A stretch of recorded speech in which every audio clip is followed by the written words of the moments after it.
Now we will see for space wave propagations, isn't it? So propagation, radio wave propagations, we have seen in three types. One is called as ground wave, sky wave and space wave propagations. So we've seen the ground wave propagations over two conditions. One is a flat surface condition, another one is a curved earth surface condition. So I'll little remind you about the ground wave propagations. For space wave also, both the considerations are into action, where we consider for space wave the earth surface as a curved surface but not a flat surface. The reason for this is distance. The distance for space wave is quite larger.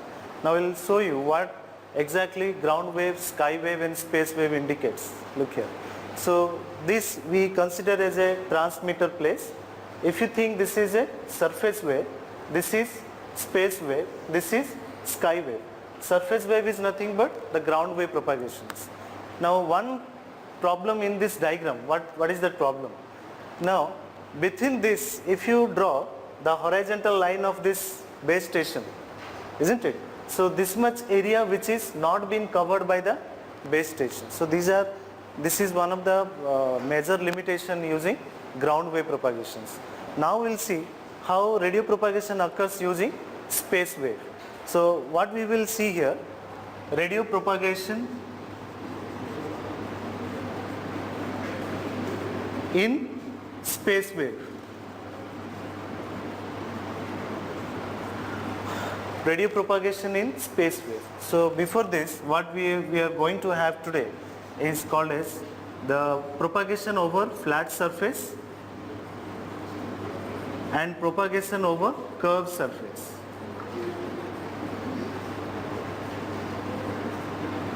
Now, so for flat surface considerations, either it may be ground wave, space wave or sky wave, there will be always multipath propagation environment, where because there will be one line of sight propagation and others will be the non-line of sight conditions. This means ground reflected conditions, isn't it?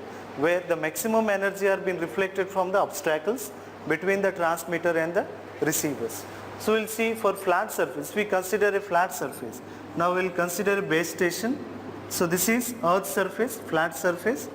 We'll consider a base station and we'll consider a small receiver. Now, so we say this direct path has a line of sight path where there is no obstacle in the transmission between the transmitter and the receiver. So if you consider a transmitter and a receiver. Now instead of this, there will be another path we say as a ground reflected path. Means some amount of energy being reflected from the earth's surface itself, and definitely the total energy at the receiver, E total near the receiver will be the energy transmitted across the line of sight plus energy transmitted across the ground reflected path. So this I will say is ground reflected path, this I will say is line of sight path. Now out of these two, now we have some questions. Out of these two, in which case power level will be maximum? Power received near the receiver will be more in case of line of sight condition compared to ground reflected condition. Now what is the reason for this? The path traveled by line of sight is quite less compared to the ground reflected. So means here we are traveling with more path. So but here we are traveling with less path. So we say as the path distance is more, time delay is more. So the energy radiated by the ground reflected will be quite less. Attenuation amount will be more. Means signal losses will be maximum in case of ground reflected paths. Now question is, we know what is the power received near the receiver over a line of sight condition. But how we will measure power received over ground reflected path? So how do we measure the distance? So if I calculate power received by any mobile device, so there is a base station, this is a mobile device. How much amount of power it has been received? So we know P of R means under LOS, line of sight condition. P of R will be PT, GT, GR lambda square by 4 pi square D square L, where L indicates the loss, path loss, attenuation loss, atmospheric loss, so many losses. So now here one observation, important observation is P of R is inversely proportional to D square. So if you consider this as D and this as D dash, now this power received over LOS, but what power received over D dash? So we cannot predict here how much distance the signals have been transmitted in free space when there is some reflected transmitted signals. So to know this, what the method we apply is, we take an image of this diagram, we'll take exactly an image of this to calculate the total D dash, mean to calculate this and this. This mean we take an image and we find this, and this is the receiver. So we can calculate from here the distance traveled by the signal.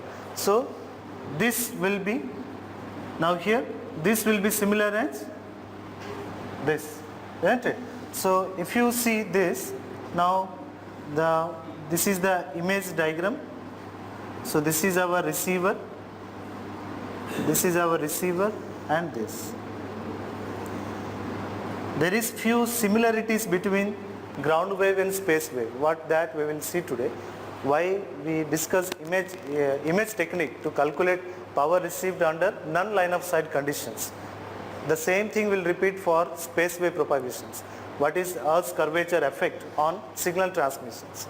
So we know, so this, and so as this similar to this, so we can calculate this total path, isn't it? So this total will be this square plus this square, isn't it? So this is HT, height of the transmitter, this is HR, this is HR, and this is HT. So to know this path mean O and A, so OA will be HT plus total is HT, this is HR, so this is, okay, we are considering this circle, this circle, so mean this is HT, this is HR, so HT plus HR square plus D square. This is a simple technique which is used in even MIMO techniques, to calculate path traveled by any signal under non-line of sight conditions. Now let us come to Earth. Now this is for a flat surface condition. Now for a curved Earth surface condition. Now when Earth surface is not flat, this means this is our Earth surface. So we know this is radius of Earth, and this is the base station height h of t, and this is the point of receiver. So this is also R. So we need to find this. So how much distance it is going to travel, considering the Earth's curved structure. So this is R, this is HT. For this, the distance it traveled is D. So D will be HT plus R square minus R square. Okay. Now the similar this is for the examples of ground wave propagation, how we transmitted signals in ground wave. This is a very special case we will consider for space wave propagations. Now here, if we go on deriving this, so what will be D? Root of 2 HT into R. Now what is the reason for this? Because h of t square is quite less than 2 HT into R. For ground wave, this HT square will be quite less than 2 HTR. Now if you see this, what is this? HT square plus R square plus 2 HTR minus R square. So HT square plus 2 HTR.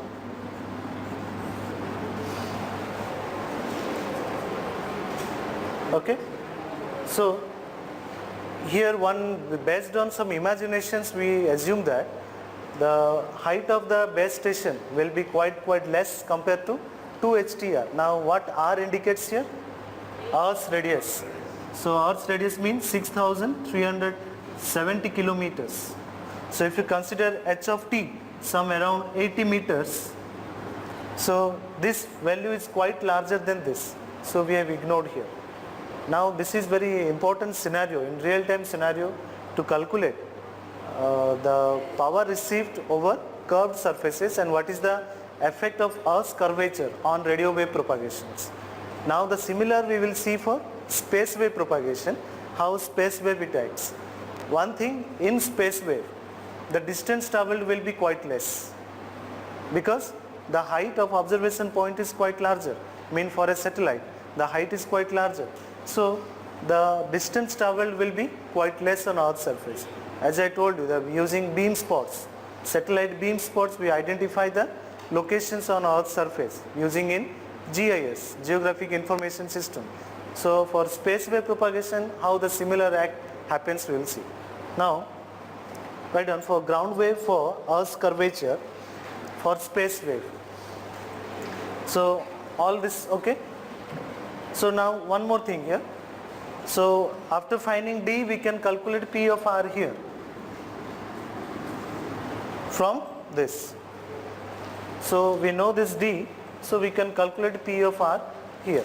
Now here this D will be in kilometers, mean very less number, it is a numeric low number in kilometers. So P of R can be calculated over 2 of HTR. Now we'll see next three, the space wave transmissions using Earth's curvature. This is ground wave. Space wave transmissions over Earth's curvatures.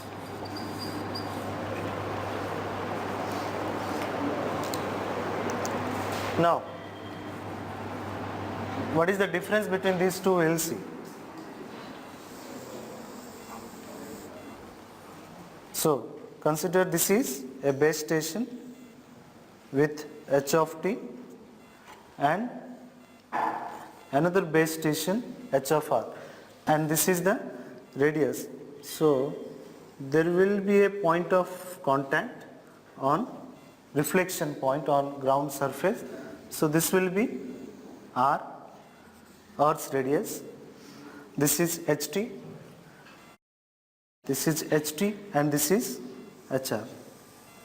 So ht and hr. So this is r and this is r. So here now very important thing, as we discussed, that while launching a satellite, how do we calculate where the satellite objects are being fall down. So if you know the height, base station height, transmitter antenna height or receiver antenna height, at what exact distance the objects are going to be fall. So if you know h of t, h of r, we can find the distance between them. So if you know h of t and the distance, we can calculate h of r. So this will be a great help in calculating unknown distances over Earth's surface, which cannot be covered using ground wave mobile base stations, but can be covered by using space wave communications, isn't it? So if the distance distance between the transmitter receiver as d, and consider this as d1, this you consider as d2. This means d1 and d2 are same, equal distance. I mean, we are finding a location between, exact location between the transmitter and the receiver. So we make this d1 and d2. So we need to calculate. So what is d? So d will be d1 plus d2, or d by 2, d by 2. d1 will be ht plus r square, ht plus r square minus d1, ht plus r square minus r square plus d2. What is d2? hr plus r square, hr plus r square minus r square. Can you tell what is d?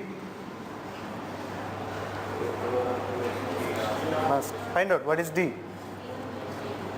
So do not consider those. Do not assume like this. This is for ground wave where the condition was executing, mean 2 of HT are quite larger than HR, H of T. Do not put like this here. Okay, let us keep in D. We will see here. Wait. We will see here the difference.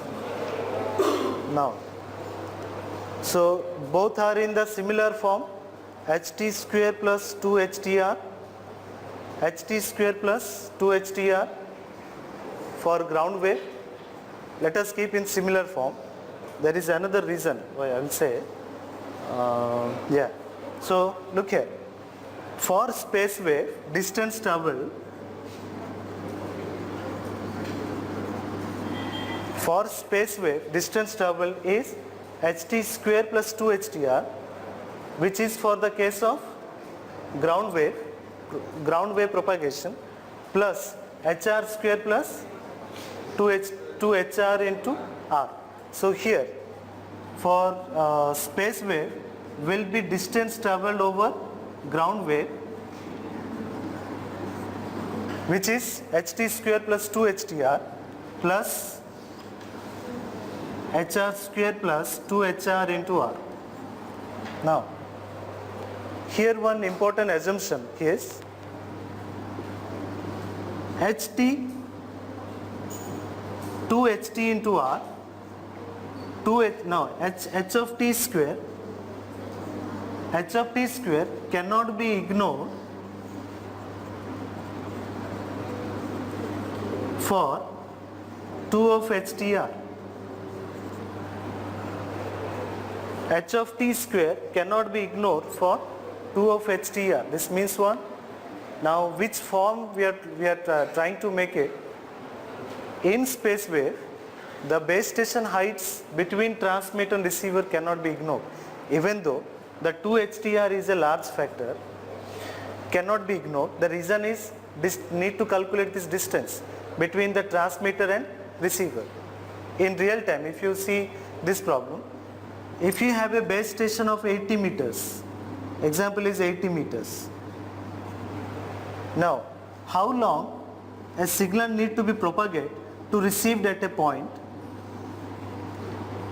whose vertical distance is some 20 meters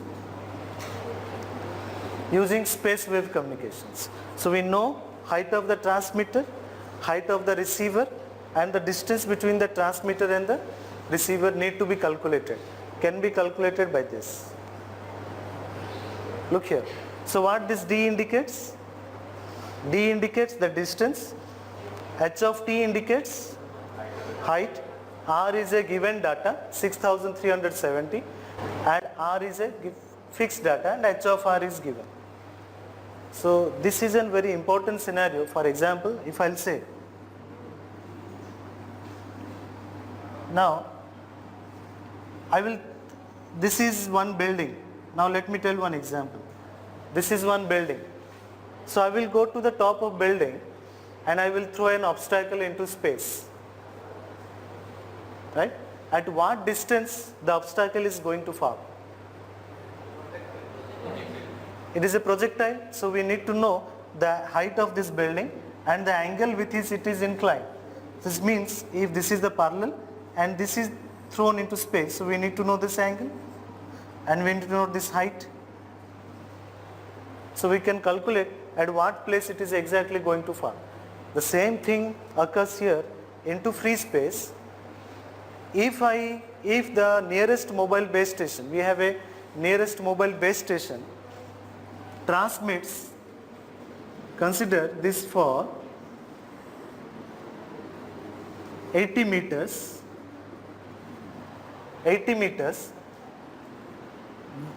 and it has been traveled a distance of 35 kilometers, what will be the probable height of the receiver? Are you getting? Number one. Number two.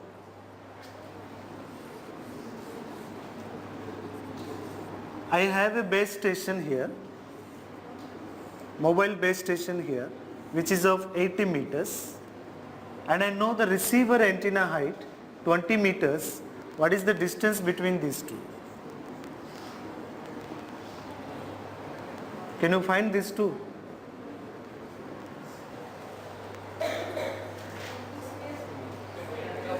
Is using space wave.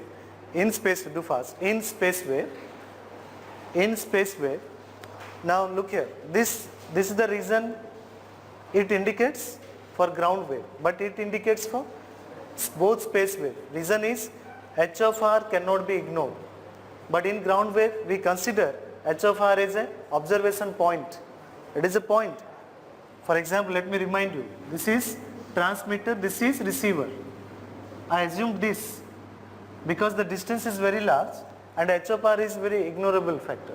So h of r is ignored there. But here h of r is not ignored. Getting? Means in space wave, the h of r cannot be ignored. So if this is transmitter antenna, this is receiver antenna, h of r cannot be ignored. But for ground wave, if we consider, we can go to an observation point. So calculate for this case, calculate for this case. Now consider this is our base station, JITM base station. JITM base station. From here we are traveling till 35 kilometers. So the signal we are transmitting here is going 35 kilometers. What will be the height of receiver antenna? Consider 35 kilometers from here is which place? Any place which is 35 kilometers from here. Palasa.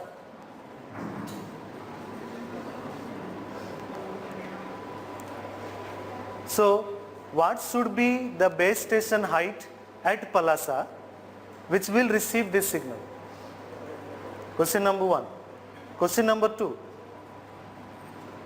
If I know the base station used at Palasa is 20 meters, how much is the distance between PKD to Palasa? Can you tell? Fast, find these two factors. These are the real-time data. Means 80 meters is quite assuming factor, and h of r is also, we know. For example, if you on a top of a building, so how much will be the building height? Where shall I locate to receive the signal which has been transmitted from here? Getting? This is a big analysis in space wave communication we do. Or else, if I am traveling 35 kilometers, what should be the height of a receiver antenna? At what height we should keep the receiver? I will say there is one good conclusion to you here. How much should be receiver antenna? How much should be exact distance? And what is called as shadow region? I will tell today. So how much receiver antenna height? See, I have given here D. D is there. H of t is there. You need to find h of r. And here D need to be find. H of t is there and h of r is there.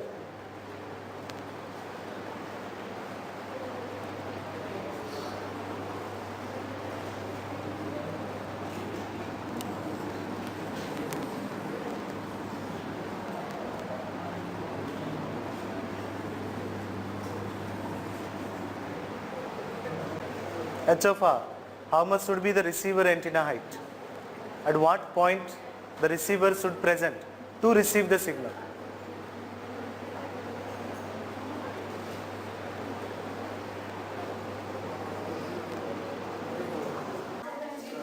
R is 6,370 kilometers. This is predefined, already fixed. This one, H of r is how much? H of r should be 3 times less. Probable ranges are should be 3 times less compared to the height of the transmitter. That's what in this case I have to consider the same thing. You observe here the data given. I consider 80 meters, 20 meters I consider. Even 20 meters for the height of receiver is quite large. It will never be there. If we go to top of building, if I hold an antenna and go to the top of building, then I can receive this 20 meters. But okay, you find it how kilometers. D convert in kilometers because HT is in, how much is HT? 80 meters, 2 HTR plus and root of this plus root of this. Okay, next we will see is, have you find this fast, 30 kilometers.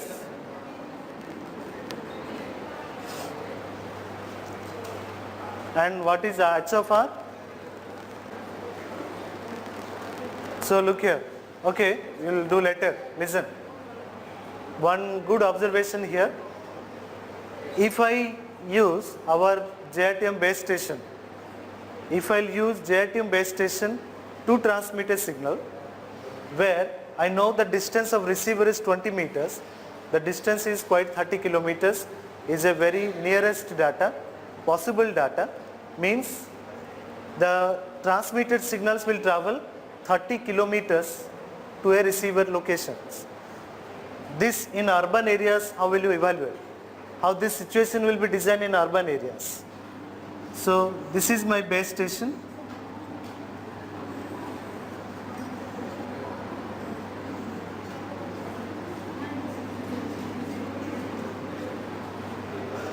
Look here, look here. Now another more important difference here. In ground wave, this distance will never come to 30 kilometers. But in space wave, you will get a larger values of the D, because distance traveled is quite more, because the height is more, isn't it? So if there is a, now for example in urban area, near to your home, we have one base station, there is a large base station near to your home. So if the base station height is some 80 meters, and if you are going to top of your house and the height of your house is 20 meters, so the distance radiated will be for 30 kilometers according to these data. So this is a very preferable data. Signal can be transmitted up to 30 kilometers in space waves. If you compare, now for example, space wave also called as the higher layer of ground waves. Space wave is not ground wave, but space wave is the higher phenomena, layer phenomena of the ground wave. And after this we come to the sky wave propagations. So one real scenario. 0.4 meters. Okay, no problem. These are all probable data. Mean 0.7 meters, not even 1 meter. So that is the location of a receiver. So these techniques can be used to identify also objects. If you see, for example, if your mobile has been lost, so how we will trace the mobile? There are some other methods, tracking, GPS, GIS. Theoretically, how we will find this? So I will do a simple process. I will transmit a SMS to your mobile. So if it is on, the message will be delivered. So if it is delivered, we come to know at what distance the mobile is exactly located. This means, yeah, that's what. Power is being received by the device. Mean we are locating at which location on Earth's surface by a satellite, at which location on Earth's surface the signal has been delivered, the message has been transmitted. Mean the point of delivery. So at what point the message has been traced, isn't it? So by this we can locate at what distance or to which region the device has been tracked. So these are also useful in this analysis, free space analysis, isn't it? Next we'll see, this D formula is important in calculating also free space, free field strength in free space. Also this D will be useful.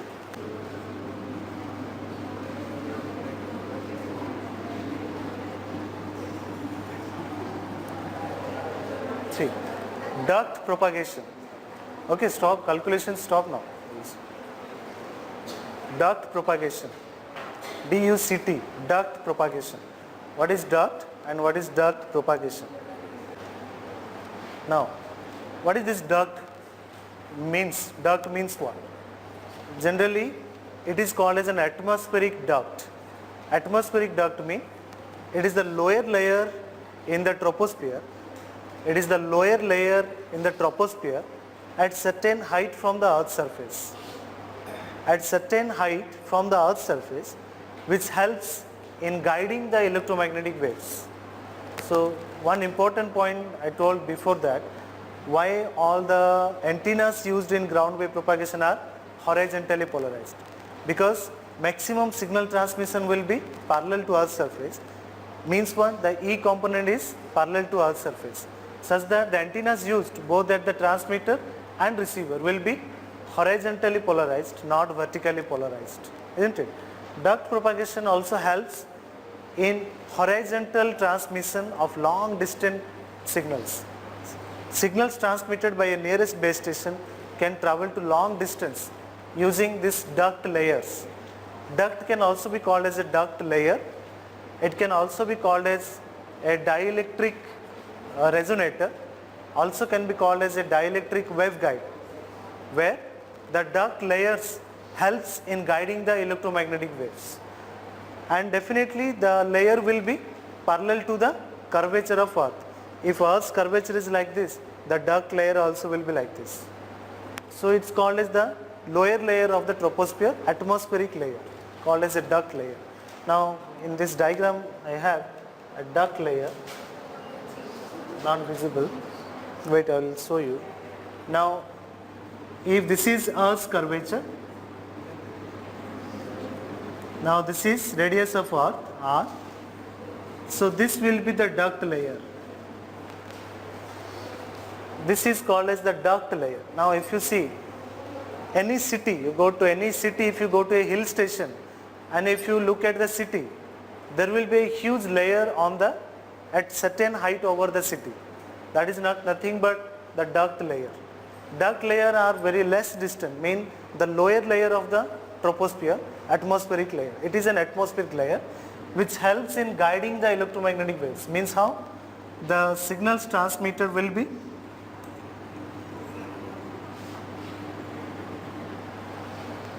instead of the wave, if the duct layer was if it is absent, then instead of transmitting like this, it will transmit into free space, outer layers. But because of duct, the transmission acts like this. So this structure we called as a waveguide. Waveguide means it is guiding the electromagnetic wave which is transmitting from one end to another end. And we have a certain distance over which the signal has to be transmitted, and that layer is quite similar to the curvature of Earth's surface, called as duct propagation. This is called as duct layer. This is called as duct layer, and the propagation called as duct propagation. Now, another important observation here. As we go up, as the height increases, the dielectric constant will decrease. This means one, this duct layer can also be called as a dielectric waveguide. Dielectric waveguide means the relative permittivity will be unique, will be one, where the air density will be 0. Mean as we go up, temperature falls down. This means with increasing in height, the dielectric constant for the duct layer will be 1, where air density is 0, mean there is no air. So we takes into consideration the duct height. What is the height of duct? So based on the height of duct, signal propagation also depends.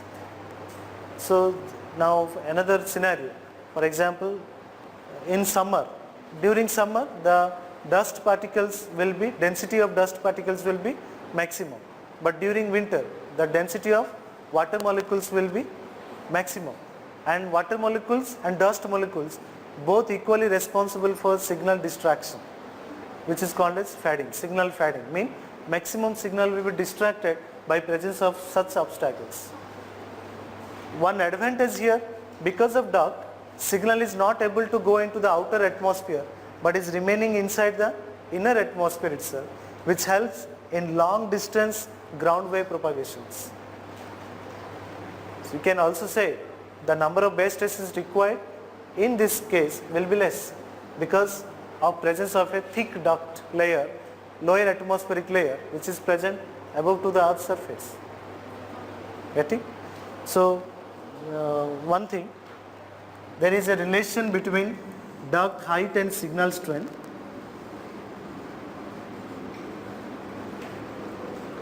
Consider signal strength and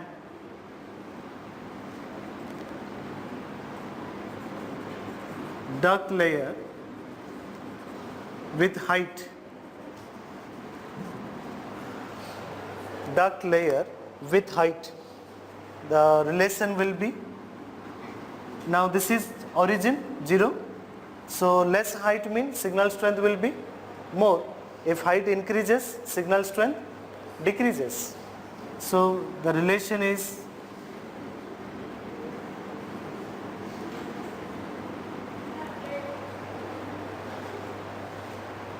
so the strength is quite large. We have a larger strength at less heights, right? But strength reduces with more height. So this is an important simulated result used in case of duct propagations, transmissions, and duct propagation says the radio wave transmission is quite, it helps in transmitting the radio waves like in a resonator, a resonating circuit. So it called as a dielectric waveguide, isn't it? There is a cutoff wavelength for this duct layer. Now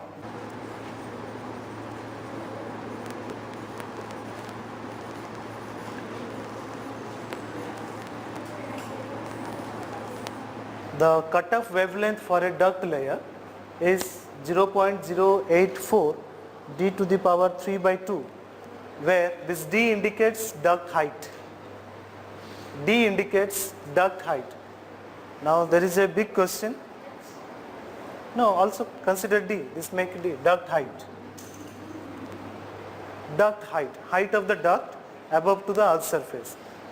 Now what this equation indicates, this equation is giving actually is, what should be the maximum frequency, what should be the maximum cutoff frequency which should be transmitted across duct, or what will be the minimum cutoff frequency which will not able to pass across the duct.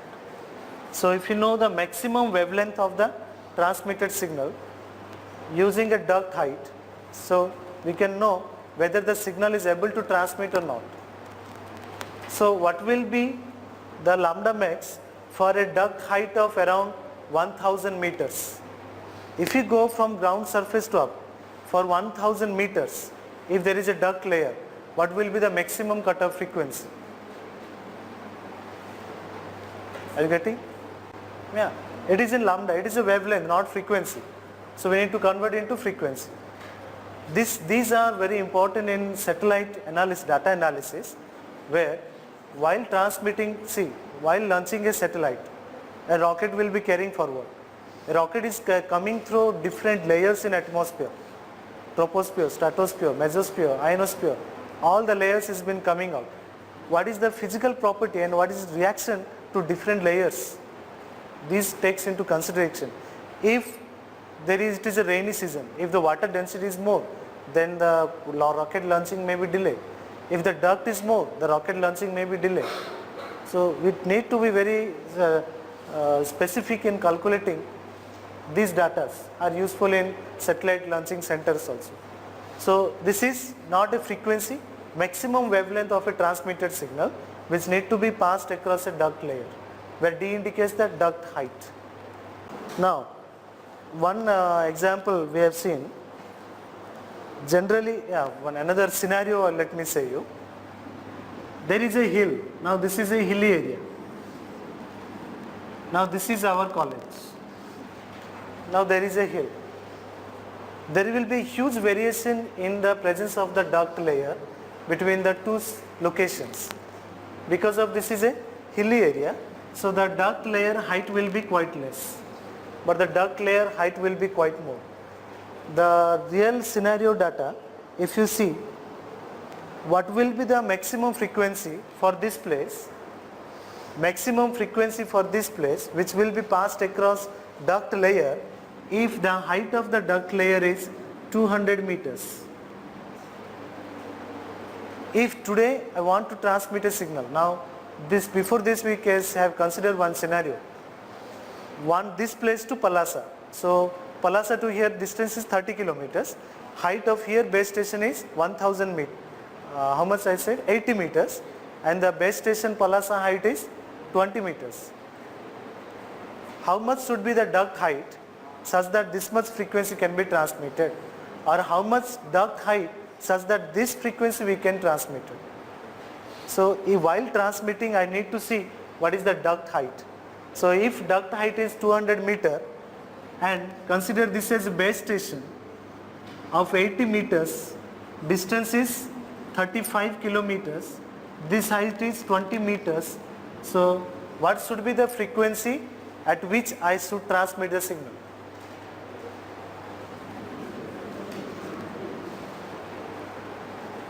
Are you getting this? Huh? 60? Calculated?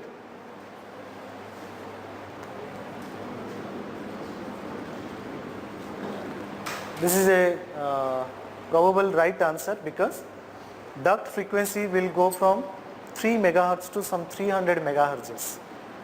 So 67 megahertz. If you want to transmit a signal for 35 kilometers over these heights, then if the duct height is 200 meters, then you should transmit a signal at 67 megahertz, or else it will not be able to transmit. It is a maximum frequency. Lambda max mean F max. This is the maximum.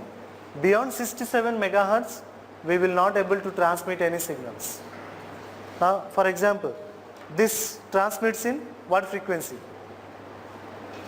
20 megahertz, 40 megahertz, isn't it? So if it is 40 megahertz, what may be the probable duct height? Because we know if 40 megahertz, we know lambda, what will be probable duct height? Getting? These are some different scenarios how we can analyze the situations of radio propagation in free space, space wave communications. Yeah? Lambda max? No. V equals to n into lambda, na? So lambda is V by F. V equal to n into lambda. Lambda is V by F. So from that we calculate F max. So V is given 3 into 10 to the 8 meters per second, and F we need to find. Either that's one. So if, for example, you consider this place, we have a satellite launching center. We are launching a satellite. So we need one data is atmospheric data of the location where we are going to launch. So in that atmospheric data, duct height will be available. If duct height is not available, how we will evaluate? So we need to know at what frequency we are transmitting. We can calculate the probable duct height. Duct height is never constant, probable duct height. So, but if duct height is been provided with the atmospheric data, I can say we must have to transmit signal less than this frequency because duct height is available with us. This is a very good analysis. I think these data we have been using in classrooms also. In satellite launchings, we see the duct propagation height will be a reference data for satellite transmissions. This is a good example, duct height. Next we'll see important observation here I would like to tell.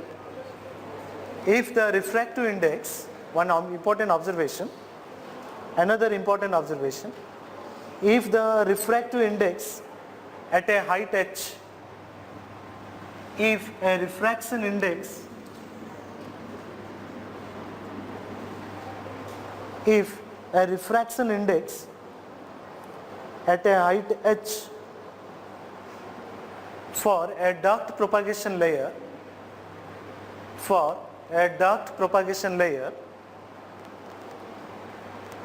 then the modified refractive index,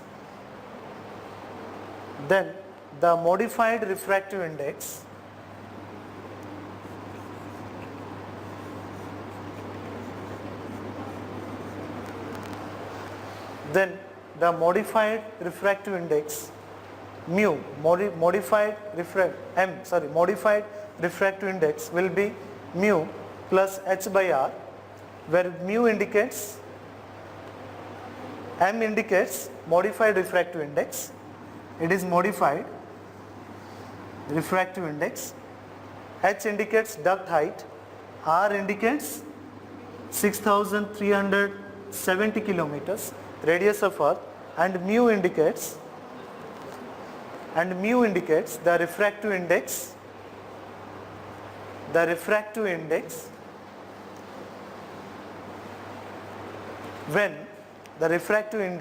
when the air density is 0. The refractive index where the air density will be 0. So this called as duct propagation. Getting? Right? Huh? M is mu h by r modified. Now why modified? Now one thing here, what are the variations here? Who are going to vary? Who may vary?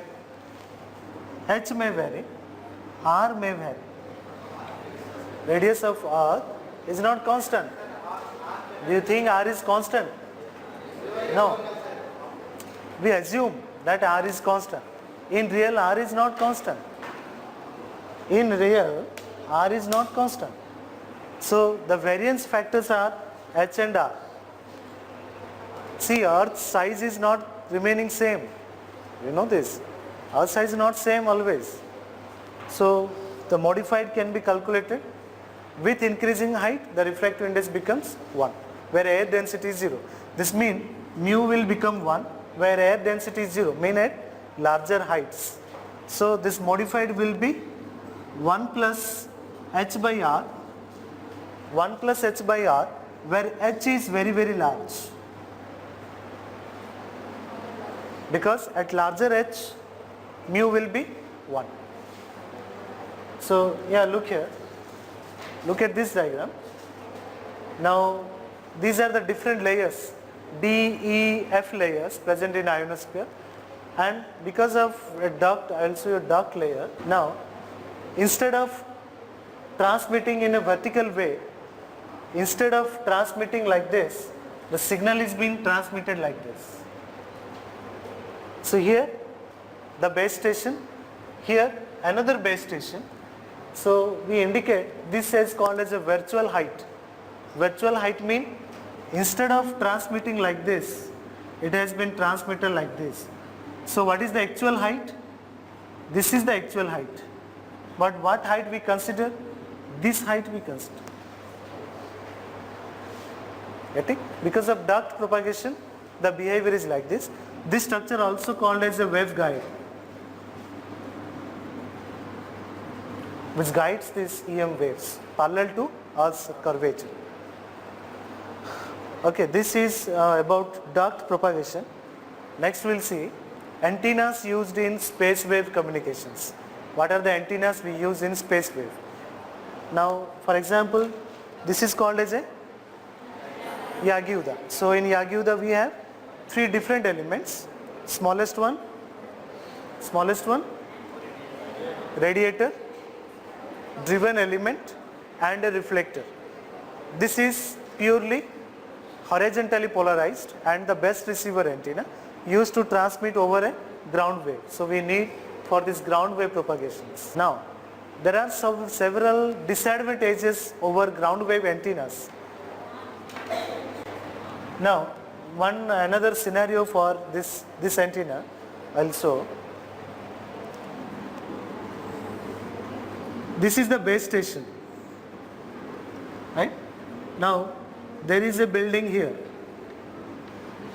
There is another building here, right? Now this is another base station. So we need to transmit from one base station to another base station. So there is a direct path, there is also a reflected path. But what about this region? So the region is uncovered. Now this region is called as shadow region.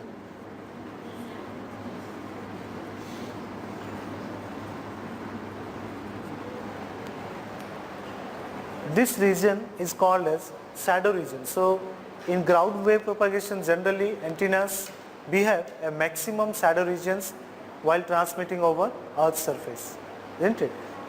This is also called as interference region. Can also be called as interference region, where the signal is not able to be traveled till the further distance. Now we will see the space wave antennas. One called as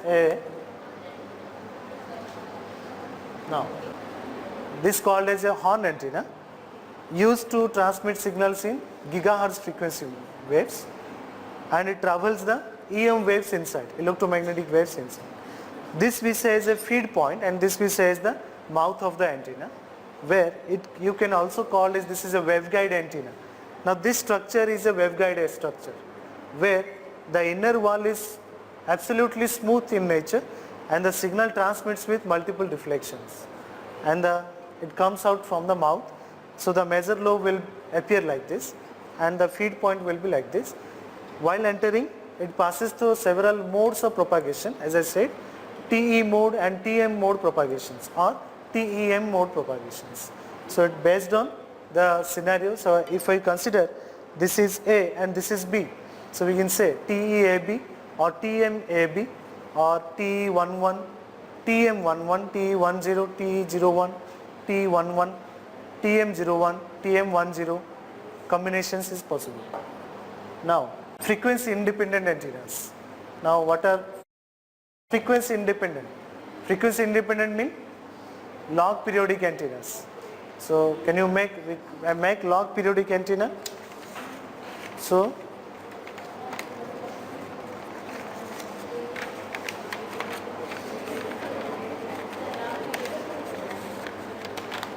yeah, that is when we open. But how will you draw a log periodic antenna? So if I will say how to prepare a log periodic antenna. So we need to make a antenna structure like this throughout the structure, right? So it looks conical shape. It is a conical shape antenna, but there is no dimension of the antenna. So dimension depends upon the axis and the angle with which it is been oriented. Can you make? Yeah. So if you make, this is conical and conical shaped antenna, and what should be this distance? Generally the standard values for this distance is lambda by 4. We consider lambda by 4 distance. So if we consider lambda by 4, we get this as a log periodic antenna.